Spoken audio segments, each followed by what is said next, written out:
Pandian store சீரியலில் today எபிசோடில் நம்ம மீனாக இருந்துட்டு வீட்டுக்கு வராங்க. அங்கே கோமதி வந்து பூ கட்டிக்கிட்டு இருக்காங்க. அத்தை அப்படின்ற மாதிரி சொல்கிறாங்க.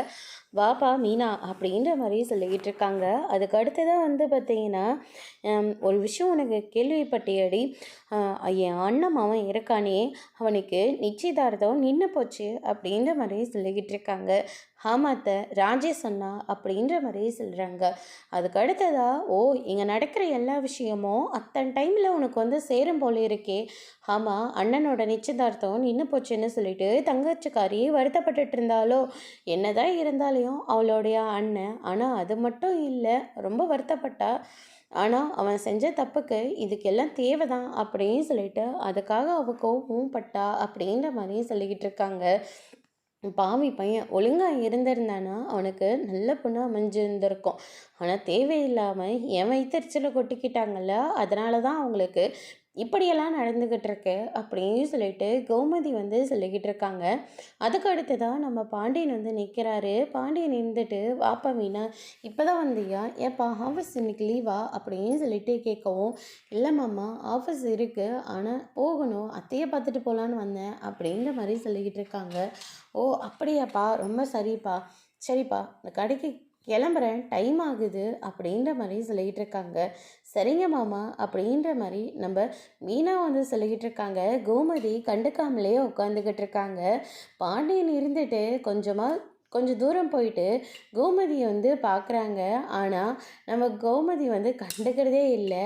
அதுக்கு அடுத்ததாக பாண்டியன் போனதுக்கப்புறமா எட்டி பார்த்துக்கிட்டு இருக்காங்க. மெயினாக இருந்துட்டு, என்னத்தை ரொம்ப உச்சக்கட்ட லவ் போல இருக்குது, மாமா அந்த பக்கம் கொஞ்சமாக போயிட்டு உங்களை எட்டி பார்த்துட்டு போகிறாங்க அப்படின்ற மாதிரி சொல்லிக்கிட்டு இருக்காங்க. எனக்கும் அவரை நல்லா பார்த்துக்கணுன்னு ரொம்ப ஆசையாக தாண்டி இருக்குது. நான் சாப்பாடு போடாமல் அவர் சரியாக சாப்பிடாமல கூட கடைக்கு கிளம்பி போயிடுறாரு. ரொம்ப கஷ்டமாக தான் இருக்குது அப்படின்ற மாதிரி சொல்லிக்கிட்டு இருக்காங்க. நீங்கள் பாருங்க அத்தை, அவசரப்பட்டு அப்படி ஒரு முடிவு மட்டும் எடுத்துடாதீங்க. அதுக்கப்புறம் நீங்கள் காலம் முழுக்க தனியாக இருக்க வேண்டியதா. மாமா சொல்கிற எல்லாத்துக்கும் நீங்கள் சரி சரின்னு மட்டும்தான் தலாட்ட வேண்டியதாக இருக்கும். அதனால் கொஞ்சம் பொறுமையாக இருங்க. இன்னும் கொஞ்ச நாள் போனால் மாமாவே கோமதி கோமதின்னு சொல்லி உங்கள் பின்னாடி தெரிஞ்சுக்கிட்டு வந்துக்கிட்டே இருப்பாங்க அப்படின்ற மாதிரி சொல்லிக்கிட்டு இருக்காங்க. நீ சொல்கிறதாண்டே சரி, நான் அவசரப்பட்டாலாம் அந்த பக்கம் போகவே மாட்டேன் அப்படின்ற மாதிரியே நம்ம கோமதி வந்து சொல்லிக்கிட்டு இருக்காங்க. அதுக்கு அடுத்ததாக வந்து பார்த்திங்கன்னா, இந்த பக்கம் தங்கமயில் இருந்துட்டு அந்த பாட்டிக்கு என்ன வேணுமோ எல்லாத்தையும் பார்த்துக்கிட்டு இருக்காங்க. நீங்கள் சொன்ன மாதிரி வெண்டைக்காய் பொரியலும் சாம்பாரும் அதே மாதிரி சாப்பாடும் வச்சுட்டேன் அப்படின்ற மாதிரி சொல்லிக்கிட்டு இருக்காங்க. சரிம்மா, நீங்கள் சாப்பிட்டுக்கிறீங்களா இல்லை அப்புறமா சாப்பிட்றீங்களா? இல்லைம்மா, நான் அப்புறமா சாப்பிட்றேன், நான் கொஞ்ச நேரம் படுக்கணும் அப்படின்ற மாதிரி சொல்கிறாங்க. ஓ அப்படியாம்மா, சரி படுங்க அப்படின்னு சொல்லிட்டு படுக்க வைக்கிறாங்க. என்னம்மா, நானும் வந்ததுலேருந்து பார்த்துக்கிட்டே இருக்க, ரொம்ப சோர்வாக இருக்கே அப்படின்ற மாதிரி சொல்லிக்கிட்டு இருக்காங்க. என்னென்னு தெரியல, உடம்புக்கு ரொம்ப முடியாமல் இருக்குது அப்படின்ற மாதிரி சொல்லிக்கிட்டு இருக்காங்க. என்ன பிரச்சனைன்னு சொல்லுமா, என்கிட்ட எல்லா வியாதிக்கானதும் என்கிட்ட மாத்திரை மருந்து எல்லாமே இருக்குது அப்படின்ற மாதிரி சொல்லிக்கிட்டு இருக்காங்க. இல்லை இல்லை அதெல்லாம் எதுவும் வேண்டாம் அப்படின்ற மாதிரி சொல்கிறாங்க. அதுக்கு அடுத்ததான் அங்கே ஒரு பாட்டு ஓடிக்கிட்டு இருக்கு. பாட்டு ஓடிக்கிட்டு இருக்கிற போது தங்கமயிலுக்கு சரவணோட ஞாபகம் வந்துடுது. அதனால், அம்மா உங்களோட ஃபோனை கொஞ்சம் எடுத்துக்கிட்டோமா, ஒரு ஃபோன் மட்டும் பண்ணிட்டு தரேன் அப்படின்ற மாதிரி சொல்லிட்டு சரவணனுக்கு போய் ஃபோன் பண்ணுறாங்க. சரவணன் இருந்துட்டு, இது என்ன புது நம்பராக இருக்குன்னு சொல்லிட்டு அதை அட்டன் பண்ணவும், யார் வேணும் அப்படின்னு சொல்லிட்டு கேட்கவும், மாமா நான் தங்கமயில பேசுகிறேன், ஏண்டி உன் நம்பரை பிளாக் பண்ணதுனால உலகத்தில் இருக்கிற எல்லா நம்பர்லேருந்தும் எனக்கு ஃபோன் பண்ணிக்கிட்டே இருக்கா, ஒரு டைம் வேணான்னு சொல்லி விட வேண்டியதானே, எதுக்காக இப்போ என் நிம்மதி கெடுத்துக்கிட்டு இருக்க அப்படின்ற மாதிரி சரவணன் வந்து திட்டிக்கிட்டு இருக்காங்க. தங்கமயில் ரொம்பவே வருத்தப்பட்டுட்டு ஃபோனை கொண்டு போய் வச்சிடுறாங்க. திடீர்னு அவங்களுக்கு வாமிட் வர ஆரம்பிக்குது. என்னம்மா, முகம்லாம் வேற சோர்வாக இருக்குது, இப்போ என்னடனா வாமிட் வேற பண்ணிக்கிட்டு இருக்க, தலை வேற சுத்துதுன்னு வேற சொல்லிக்கிட்டு இருக்க, கன்சீவாக இருக்கியா அப்படின்னு சொல்லிட்டு அந்த பாட்டிமா வந்து கேட்கவும், ஐயோ அப்படியெல்லாம் ஒன்றும் இல்லைம்மா அப்படின்ற மாதிரி சொல்லிக்கிட்டு இருக்காங்க. தங்கமயில் இருந்துட்டு நாள் கணக்கை எண்ணி பார்க்குறாங்க. நாளும் தள்ளி போயிருக்கு. ஒருவேளை உண்மையாகவே கன்சீவாக தான் இருக்கோமா அப்படின்னு சொல்லிட்டு நம்ம தங்கமயில் வந்து இப்போ நினச்சி பார்த்துக்கிட்டு இருக்காங்க. அதுக்கு அடுத்ததா வந்து பார்த்திங்கன்னா, சக்திவேல் இருந்துட்டு கோயிலுக்கு அந்த பொண்ணோட அப்பா வர சொல்கிறாங்க. "என்ன விஷயமா என்னை பேச வந்தீங்க?" அப்படின்னு சொல்லிட்டு கேட்கவும், "என்ன காரணத்துக்காக இந்த கல்யாணத்தை வேண்டான்னு சொன்னீங்க?" அப்படின்னு சொல்லிட்டு கேட்கவும், "எவ்வளோ பெரிய விஷயத்த நீங்கள் மறைச்சு வச்சுருக்கீங்க. எல்லாத்தையும் உங்களால் ஈஸியெல்லாம் எடுத்துக்க முடியாது. இவ்வளோ பெரிய விஷயத்த மறைச்சு வச்சுருக்கீங்க. உங்கள் பையனுக்கு ஏற்கனவே கல்யாணம் ஆகிருக்கு. உங்கள் 2 பேர் பிரச்சனையினால அவங்க 2 பேத்தையும் நீங்கள் பிரித்து வச்சுட்டீங்க. இதில் உண்மையை மறைச்சி எங்கள் பொண்ணை வேற நீங்கள் கல்யாணம் பண்ணிக்க பார்க்குறீங்களா?"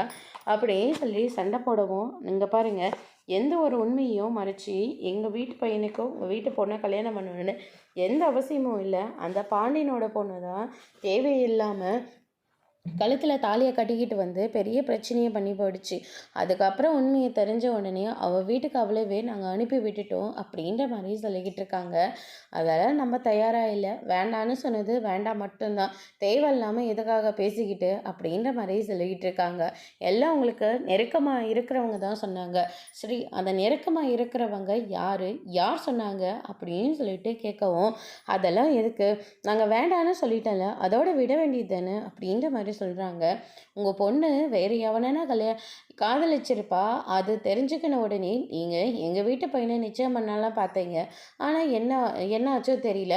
மறுபடியும் நீங்கள் இந்த நிச்சயத்தை நிறுத்திட்டு போயிருக்கீங்க. தேவையில்லாமல் நீங்கள் தான் என் பையன் மேலே பழிய போட்டு பேசுகிறீங்க அப்படின்ற மாதிரி சக்திவேல் வந்து சொல்லவும், பொண்ணோட அப்பா இருந்துட்டு தேவையில்லாமல் என் பொண்ணை பற்றி தப்பாக பேசாதீங்க.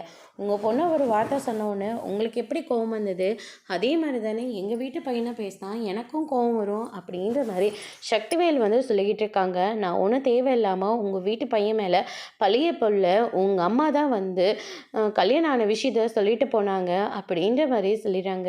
இதை கேட்டோன்னே சக்திவேல் வந்து பயங்கரமாக ஷாக் ஆகுறாங்க. இன்னொரு தடவை என் பொண்ணை பற்றி தப்பாக பேசுனீங்க, நடக்கிறதே வேற அப்படின்னு சொல்லிட்டு அங்கேருந்து கிளம்பிடுறாரு. அதுக்கடுத்து தான் இந்த சைடு நம்ம பழனி இருந்துட்டு காஃபி குடிச்சிக்கிட்டு இருக்காங்க. "சித்தப்பா, என்ன நீங்கள் இந்நேரத்தில் காஃபி குடிச்சிட்டு இருக்கீங்க?" அப்படின்னு சொல்லிட்டு கேட்கவும், "என்னடா பண்ணுறது மவனை, தலைவலிக்குதுடா" அப்படின்ற மாதிரி சொல்கிறாங்க. "மாத்திரை போட வேண்டியது தானே?" "இல்லை இல்லை, இது காஃபி குடித்தா தலைவலி தீந்துரும்" அப்படின்ற மாதிரி சொல்லிக்கிட்டு இருக்காங்க. "ஆமாம், எனக்கு ஒரு விஷயம் புரியவே இல்லை. கல்யாணம் நின்றுட்டா நீ தான் வருத்தப்பட்டுட்டு இருக்கணும். ஆனால் உன் முகத்தில் அதுக்கான வருத்தம் கொஞ்சம் கூட இல்லையே, என்ன விஷயம்?" அப்படின்னு சொல்லிட்டு கேட்கவும், அதுக்கு அடுத்ததாக வந்து பார்த்திங்கன்னா, "அதெல்லாம் ஒன்றும் இல்லை சித்தப்பா" அப்படின்ற மாதிரி சொல்லிக்கிட்டு இருக்காங்க.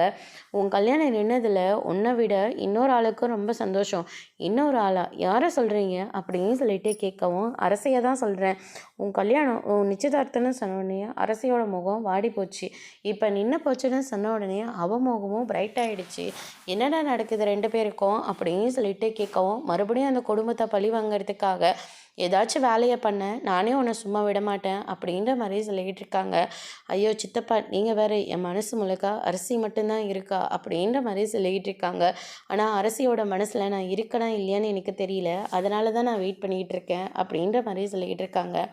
"அரசியை நீ இந்த அளவுக்கு நேசிக்கிறதா சொல்லிக்கிட்டு இருக்க, இந்த அளவுக்கு நேசிச்சாடா அந்த குடும்பத்தை நீயும் சேர்ந்துக்கிட்டு பழி வாங்கிட்டு இருக்க" அப்படின்ற மாதிரி சித்தப்பா சொன்ன உடனே, அவங்க அப்பா வந்து, "எங்கே அந்த கிழவி?" அப்படின்னு சொல்லிட்டு பயங்கரமாக சத்தம் போடுறாங்க. "என்ன தம்பி, அத்தனை கூட பார்க்காம மரியாதை இல்லாமல் பேசிக்கிட்டு இருக்கீங்க" அப்படின்னு சொல்லிட்டு கேட்கவும், "என் பையனோட நிச்சயதார்த்தை இவங்க தான் நிறுத்தினாங்க" அப்படின்ற மாதிரி சொல்லிடுறாங்க.